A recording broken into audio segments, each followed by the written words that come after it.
है जो एक लेक की तरफ जा रहे होते हैं।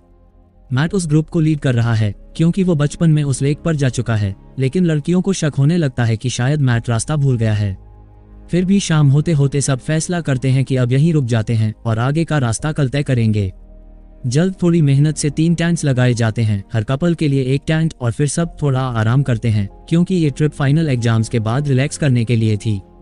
बाद में कैंप फायर के पास सब बैठ जाते हैं बातें करने के लिए। पता चला कि जेसी कार्डियोलॉजी पढ़ रहा है और उसकी गर्लफ्रेंड जीना पीडियाट्रिशियन बनना चाहती है। मैट और ब्रायन भी मेडिकल स्टूडेंट्स हैं, ठीक वैसे ही जैसे एलिस, जिसने इन्फेक्शियस डिजीजेस में स्पेशलाइज करने का फैसला लिया है। इन सब में सिर्फ जूल्स अलग फील्ड की है, वो एलिस की गर्लफ्रेंड है और हिस्ट्री में ग्रेजुएशन कर रही है। बातें ही चल रही है कि एक अजीब सी डरावनी आवाज आती है जो सबको चुप करवा देती है। जेसी कहता है कि शायद कोई खोया हुआ डॉग है, लेकिन बाकी लोग इससे सहमत नहीं होते। एलिस कहती है ये आवाज किसी कायोटी जैसी लगी, और ये सुनकर जीना थोड़ा डर जाती है। तब मैट माहौल और बिगाड़ देता है ये बताकर कि इस जंगल में बहुत सारे वाइल्ड एनिमल्स हैं जैसे भेड़िए और भालू। यहाँ जेसी अपनी गर्लफ्रेंड को शांत करने की कोशिश करता है, कहता है कि ये सब बेवकूफ़ जानवर हैं और इंसानों से ज़्यादा तो ये खुद डरते हैं। लेकिन जब जूल्स देखती है कि जीना ने एक ब्रांडेड कोट पहना है तो वो मजाक करती है कि जानवर तुम्हारी स्किन वापस लेना चाहेंगे। पर जीना को ये मजाक पसंद नहीं आता और वो सोने चली जाती है। अब जेसी भी उसकी बदतमीजी की शिकायत करता है और उसके पीछे जाता है और इसी के साथ पार्टी खत्म हो जाती है। टैंक में जूल्स एलिस से उसकी और ब्रायन की दोस्ती के बारे में पूछती है। एलिस कहती है कि वो दोनों बहुत क्लोज हैं पर कभी कोई रिलेशन नहीं रहा। फिर बात आती है कमिंग आउट की। दोनों की परवरिश बहुत अलग तरीके से हुई है, इसलिए ये टॉपिक थोड़ा सेंसिटिव है। एलिस अपनी माँ के जाने के बाद अपने पापा के बहुत करीब हो गई थी और उसे पता है कि उसके पापा ये बात बर्दाश्त नहीं कर पाएंगे कि उसकी बेटी गए है। उधर दूसरे टेंट में बाकी लोग एलिस और जूल्स के बारे में बातें कर रहे होते हैं। जीना को थोड़ा इनसिक्योर फील होता है क्योंकि एलिस पहले जेसी के साथ रह चुकी थी। दूसरी ओर रोमांटिक बातों के बीच मैट ब्रायन को एक एंगेजमेंट रिंग देता है, जिसे देख वो बहुत इमोशनल हो जाती है और तुरंत हाँ कर देती है। कुछ देर बाद मैट कहता है कि उसे टॉयलेट जाना है और वो टैंक से बाहर चला जाता है। रात बहुत शांत है, इसलिए कोई भी हलचल आसानी से सुनाई देती है। तभी अचानक जंगल की तरफ से एक अजीब आवाज आती है जिससे मैट सतर्क हो जाता है। फिर एक इंसान जैसे दिखने वाला क्रिएचर 4 पैरों पर दौड़ता हुआ आता है और इतनी तेजी से मैट पर झपटता है कि वो मदद के लिए चिल्लाने का भी मौका नहीं पाता।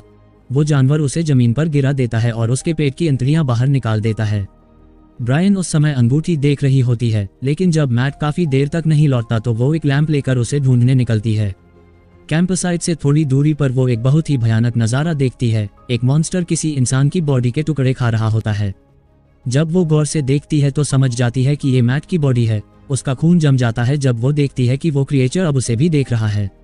अब जैसे ही वो डरावना चेहरा उसकी तरफ मुड़ता है, ब्रायन की चीख निकल जाती है। उसके चिल्लाने की आवाज सुनकर बाकी 4 लोग उठ जाते हैं। सब लैंप उठाते हैं और उसे ढूंढने निकलते हैं। बाद में जेसी और एलिस को ब्रायन बेहोश हालत में जमीन पर मिलती है। उसके चेहरे पर चोट है लेकिन वो अभी जिंदा है। एलिस घबरा जाती है और कहती है कि उसे तुरंत हॉस्पिटल ले जाना पड़ेगा। तभी जूल्स को जमीन पर गिरा हुआ लैंप दिखता है और जैसे ही वो उसे उठाती है, उसकी रोशनी मैट की कटी फटी बॉडी पर पड़ती है और ये सीन देखकर सब शॉक में आ जाते हैं। अब जल्द ब्रायन को तुरंत एक टेंट में ले जाया जाता है और एलिस जेसी से कहती है कि वो बाकी लोगों के सामान में से फर्स्ट एड किट ढूंढे। जीना बहुत नर्वस है क्योंकि जिसे भी उस मॉन्स्टर ने अटैक किया वो कभी भी वापस आ सकता है। एलिस अपनी गर्लफ्रेंड जूल्स को कहती है कि वो रात भर ब्रायन की देखभाल करेगी, इसलिए वो किसी और टेंट में जाकर सो जाए। जूल्स थोड़ा अपसेट होती है लेकिन कुछ कहे बिना मैट के टेंट में जाकर सो जाती है। उसे नहीं पता कि उसी वक्त बाहर मैट की बॉडी खुद उठ रही है। अगली सुबह एलिस किसी अजनबी की आवाज सुनकर उठती है जो उसके दोस्तों से बात कर रहा होता है और उसका नाम है बिल टॉलबर्ट। वो पास के जंगल में एक अकेली केबिन में रहता है जहां उसके पास काफी इमरजेंसी सप्लाईज होती हैं। वो कहता है कि ब्रायन को वहां ले जाया जाए। तब सब उसका शुक्रिया अदा करते हैं और मिलकर ब्रायन को वहां ले जाते हैं। केबिन पहुंचने पर तय होता है कि किसी को मदद के लिए सिविलाइजेशन की ओर जाना पड़ेगा। जूल्स और जेसी इसके लिए आगे आते हैं। जीना वहीं रुकती है ब्रायन के साथ, जो अब होश में है लेकिन अपने मंगेतर की मौत से बुरी तरह टूटी हुई। उधर एलिस टॉलबर्ट को लेकर मैट की बॉडी तक जाती है, लेकिन वहां पहुंचने पर बॉडी गायब होती है। सिर्फ खून का बड़ा सा धब्बा बाकी होता है। जब वो वापस केबिन लौटते हैं तो जीना बाहर पोर्च पर खड़ी होती है और एलिस से कहती है कि जल्दी अंदर चलो। अब ब्रायन की हालत बिगड़ रही है। उसी वक्त जेसी और जूल्स जंगल में जा रहे होते हैं। जेसी बिना रुके चल रहा होता है और तभी उन्हें एक पेड़ पर टंगा हुआ मरा हुआ खरगोश दिखता है, जिसे देख दोनों सोचते हैं कि ये क्या किसने होगा। यहाँ जेसी जूल्स से कहता है कि उसे उससे नफरत है क्योंकि उसे लगता है कि एलिस सच में लड़कियों को पसंद नहीं करती। तब जूल्स गुस्से में उसे धक्का दे देती है और जैसी एक बेयर ट्रैप में जा गिरता है। ये देख जूल्स घबरा जाती है और उसे बचाने की कोशिश करती है, लेकिन दोनों मिलकर भी ट्रैप खोल नहीं पाते और हर कोशिश जैसी को और दर्द देती है। इसके बाद जैसी हार मानकर कहता है कि वो किसी को बुला कर लाए और जूल्स दौड़कर जाती है। उधर एलिस ब्रायन की देखभाल कर रही होती है जो बहुत डरी हुई है और बार बार कह रही है कि उसे मरने का डर है, पर एलिस उसे समझाती है कि सब ठीक होगा। लेकिन तभी उसके हाथ में ब्रायन के सिर से बालों का गुच्छा निकल आता है, जिससे वो अपने डर को छुपा लेती है। यहाँ टॉलबर्ट लड़कियों को बताता है कि सूरज डूबने ही वाला है, यानी जेसी और जूल्स को अब तक लौट आना चाहिए था। एलिस और जीना जब ब्रायन के बारे में बात करती हैं तो टॉलबर्ट धीरे से कहता है कि वो लड़की अब मरने वाली है। एलिस जब दोबारा पूछती है कि उसने क्या कहा तो वो कहता है कि उसने कुछ नहीं कहा। उसके जाने के बाद एलिस जीना से कहती है कि उसे उस आदमी पर भरोसा नहीं है और दोनों तय करती हैं कि वो बारी बारी से सोएंगी। अब तक अंधेरा हो चुका है और जेसी अब भी जंगल में ट्रैप में फंसा है। जूल्स जो रास्ता भटक गई है वो आसपास की झाड़ियों में टॉर्च की रोशनी डालती है ताकि रास्ता मिल सके। तभी उसे एक डरावनी आवाज सुनाई देती है जो धीरे धीरे पास आती जा रही है।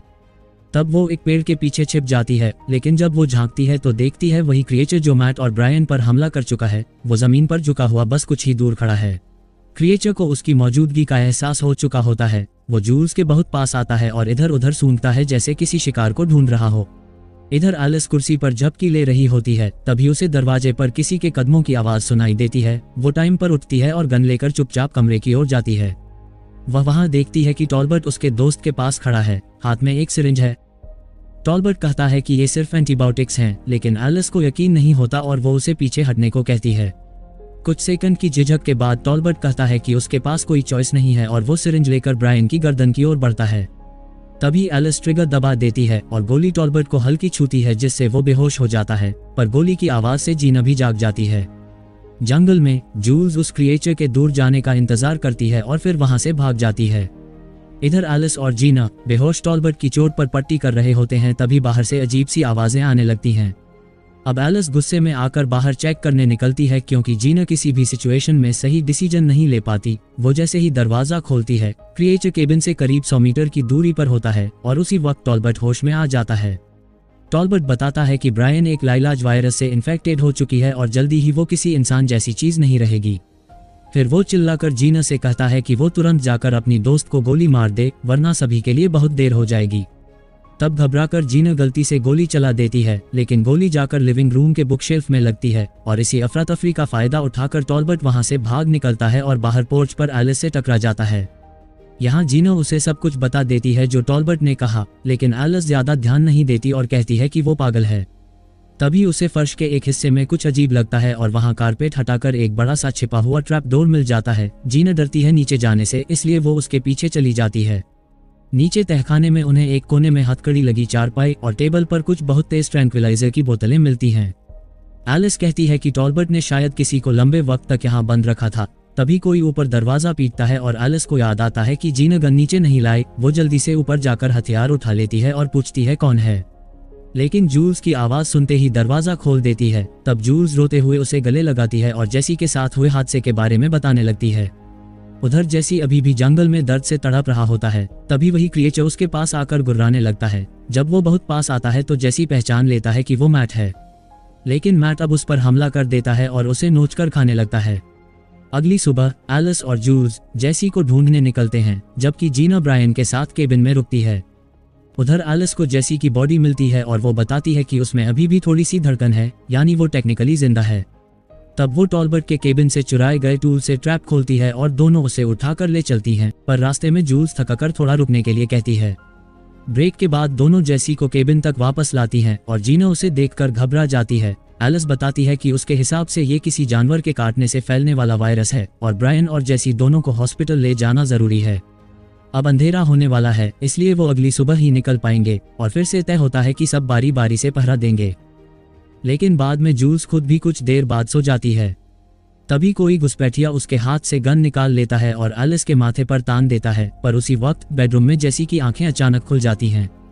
अब एलिस चौंक कर जाग जाती है और सामने टॉलबर्ट को देखकर घबरा जाती है जो गन ताने खड़ा होता है। वो एलिस को डांटता है कि उसने उसकी बातों को क्यों नहीं सुना और कहता है कि वो अपने बेटे की हिफाजत के लिए कुछ भी कर सकता है। दूसरी तरफ जूल्स उनकी आवाज सुनकर चुपचाप किचन में जाती है और वहां से चाकू उठा लेती है। उधर जीना की नींद अचानक खुलती है और वो देखती है कि बिस्तर पर उसके पास जेसी का एक टूटा हुआ दांत पड़ा है। कमरे में बहुत अंधेरा है, लेकिन तभी उसे अजीब सी घरघराती आवाजें सुनाई देती हैं। ड्रेसर के ऊपर एक अजीब सा साया दिखता है जो धीरे धीरे हिलने लगता है और फिर अचानक उस पर झपटता है। ये देख जीना जोर से चिल्लाती है, जिससे ऊपर एलिस और टॉलबर्ट की लड़ाई में टॉलबर्ट इसे सुन लेता है। जल्द एलिस और जूल्स इस मौके का फायदा उठाकर उसे राइफल छोड़ने की कोशिश करते हैं, जबकि नीचे जेसी जीना की गर्दन में दांत गड़ा देता है। जूल्स के चाकू मारने पर टॉलबर्ट की राइफल छूट जाती है और जूल्स उसे काबू में रखती है, जबकि एलिस भागकर बेडरूम की ओर जाती है। वो वहां पहुंचती है तो देखती है जेसी हमला कर रहा है, लेकिन वो जल्द खिड़की से भाग निकलता है। अब जाकर एलिस टॉलबर्ट की बात सुनने के लिए तैयार होती है। टॉलबर्ट बताता है कि वो पहला क्रिएचर जिसने मैट पर हमला किया था वह उसका बेटा बेन था। वो इस बीमारी को वाइल्ड वायरस कहता है और बताता है कि उसने अपने बेटे को तहखाने में जंजीरों से बांधकर बहुत वक्त तक कैद करके रखा था, लेकिन वो आखिर भाग गया। अब ये वायरस जानलेवा है और इसका कोई इलाज नहीं है। ये सुन एलिस घबरा जाती है जब टॉलबर्ट इन्फेक्शन की दूसरी स्टेज के बारे में बताता है, जिसमें मरे हुए लोग फिर से उठ जाते हैं। वो कहता है कि हर शिकार दिन में सोता है और रात में आतंक फैलाता है। यही बेन के साथ हुआ जब वो अपने परिवार के साथ उसी केबिन में आया था। उसने अपनी माँ, पत्नी और बेटी पर हमला किया और उन्हें भी बदल दिया। तब टॉलबर्ट ने खुद अपनी फैमिली को बदलते देखा था। अब एलिस पूछती है कि उसके दोस्तों का क्या होगा, तो टॉलबर्ट दुख जताते हुए कहता है कि सिर्फ एक ही रास्ता है, गांव में गोली। तब जीना ये सुनकर विरोध करती है और एलिस तय करती है कि फिलहाल टॉलबर्ट को तहखाने में बंद कर देती है ताकि वो सोच सके क्या करना है। जूल्स जाकर ब्रायन को चेक करती है और उसे महसूस होता है कि उसका ट्रांसफॉर्मेशन शुरू हो चुका है। ये देखकर जूल्स और एलिस में जबरदस्त बहस होती है और अब जूल्स को टॉलबर्ट की बातें सही लगने लगी हैं।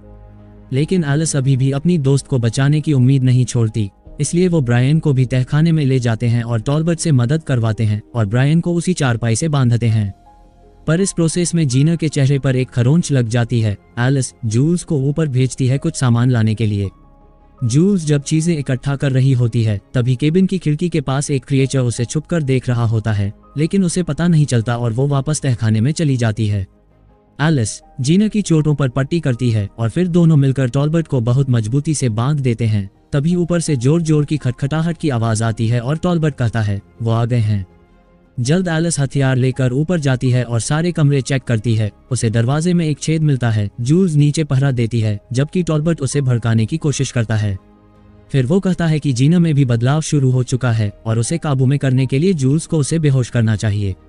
यहाँ जूल्स उसकी बातों में नहीं आती, लेकिन ट्रैंक्विलाइजर भर देती है ताकि जरूरत पड़े तो उसे सुला सके। तभी टॉलबर्ट उसी सिरिंज से जूल्स पर हमला करता है और उसे गर्दन में इंजेक्शन दे देता है। उधर एलिस दरवाजे के छेद के पास जाकर झांकने की कोशिश करती है, तभी उसे खूंखार मुंह दिखाई देता है। पर एलिस गन का बैरल छेद में डालती है और गोली मारती है। बाद में सारे कमरे चेक करने के बाद उसे लगता है कि अब सब ठीक है, लेकिन तभी जेसी पीछे से आ जाता है और इस बार एलिस की अगली गोली सटीक नहीं लगती और जेसी फिर से भागकर एक कमरे में छिप जाता है। अब वो फिर से उस पर पीछे से हमला करने की कोशिश करता है, लेकिन इस बार एलिस तैयार होती है और उसकी खोपड़ी के बीचों बीच निशाना लगाती है। तहखाने में टॉलबर्ट एलिस को सीढ़ियों पर गिरा देता है और उसका सिर जमीन से टकराता है, जिससे वो बेहोश हो जाती है। तभी हम देखते हैं कि जीना की आंखें खुलती हैं और अब उसका ट्रांसफॉर्मेशन सच में शुरू हो चुका है। इसी वक्त टॉलबर्ट वहां से बाहर निकल जाता है और चारों लड़कियों को तहखाने में बंद कर देता है। लेकिन टॉलबर्ट को जल्दी ही उसकी सजा मिलती है। उसका अपना बेटा उस पर हमला कर देता है। एलिस जब होश में आती है, जीना पूरी तरह से मॉन्स्टर बन चुकी होती है और बेहोश जूल्स पर झुक रही होती है। एलिस एक बैट लेकर अपनी गर्लफ्रेंड को बचाती है और लड़ाई जीतकर जीना की खोपड़ी फोड़ देती है। कुछ देर बाद जूल्स होश में आती है और एलिस उसे सब कुछ बताती है। वो कहती है कि बेन अब भी केबिन में है, लेकिन जब तक वो बेसमेंट में है तब तक सेफ हैं। तभी ब्रायन अचानक चीखते हुए उठ जाती है। एलिस फिर से उसे सेडेट कर देती है। ऊपर बेन फर्श को नोचता है और भूखे जानवर की तरह आवाजें निकालता है। एलिस जूल्स से कहती है कि जैसे ही बेन बेसमेंट में घुसेगा वो उसे डिस्ट्रैक्ट करेगी और जूल्स को वादा लेना पड़ता है कि वो पीछे मुड़े बिना भाग जाएगी। जल्द ही ट्रैप दूर टूट जाता है और बेन सीढ़ियों से बेसमेंट में गिरता है। एलिस उस पर बैट से हमला करती है और जूल्स भाग जाती है। फाइट के बीच मौका मिलते ही एलिस ऊपर जाकर गन उठा लेती है। बेन ट्रैप दूर से चढ़ता है और तभी उसे गोली लगती है, लेकिन एलिस को सेलिब्रेट करने का वक्त भी नहीं मिलता क्योंकि बाहर से चीख सुनाई देती है। जूल्स जंगल में एक क्रिएचर से बचने की कोशिश कर रही होती है, पर एलिस वक्त पर वहां पहुंचती है और दूर से गोली मारकर क्रिएचर को गिरा देती है। लेकिन फिर वो देखती है कि जूल्स के पेट पर भी खरोंच लग चुकी है। जूल्स रोते हुए कहती है कि उसे ज़ॉम्बी नहीं बनना और एलिस से कहती है कि उसके दर्द खत्म कर दे। अब एलिस भी रोने लगती है और कहती है कि वो ये नहीं कर सकती, लेकिन वो समझती है कि जूल्स सेडेशन या चेन्स में जीना नहीं चाहती। कुछ देर तक दोनों सनराइज तक एक दूसरे के साथ बैठती हैं। फिर एलिस जूल्स को गन थमा देती है और खुद पीछे हट जाती है। अब एलिस कांपती है जब पीछे से गोली की आवाज आती है। फिर वो हिम्मत जुटाकर शहर की ओर चल पड़ती है। उसी वक्त केबिन के बेसमेंट में ब्रायन फिर से जाग